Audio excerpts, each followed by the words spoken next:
Nigel Farage has returned to the political spotlight with a forceful message, claiming that the government's current policies on illegal immigration are a complete and total failure. He has sharply criticized the authorities for their inability to effectively handle the rising numbers of illegal migrants entering the UK, particularly those crossing the Channel in small boats.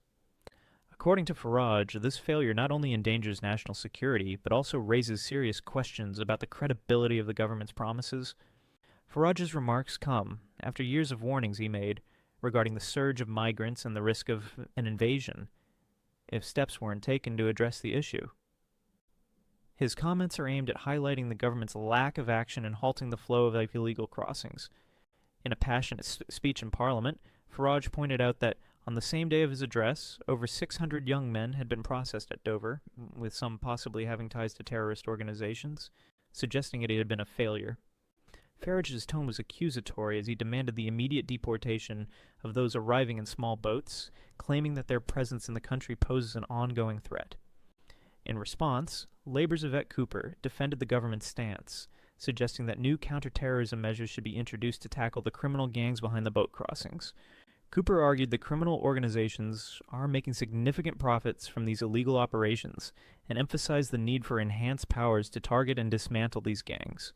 She urged Farage and his party to support such measures in Parliament, pointing to the opportunity to strengthen border security. This exchange in Parliament highlights the growing tension between the political parties on the issue of immigration and border control. The debate underscores the deepening crisis in the UK's immigration system, with both Labour and the Conservative government pointing fingers at each other while attempting to placate public concern.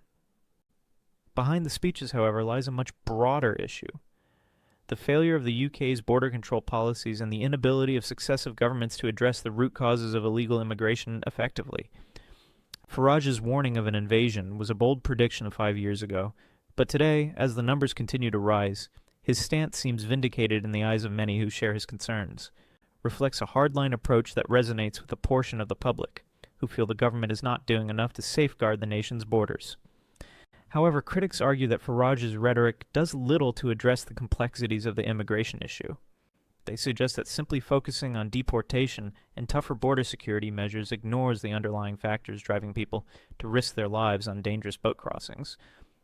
Moreover, while Farage calls for the dismantling of criminal gangs, others argue that a more comprehensive approach, including addressing the root causes of illegal immigration and improving the asylum process, is necessary to prevent further chaos at the border. As the debate over immigration continues to intensify, it is clear that this issue will remain a major point of contention in UK politics. The clash between Farage and Cooper reveals the differing priorities between the political parties, but it also highlights the deeper failure of the system in handling immigration and border security.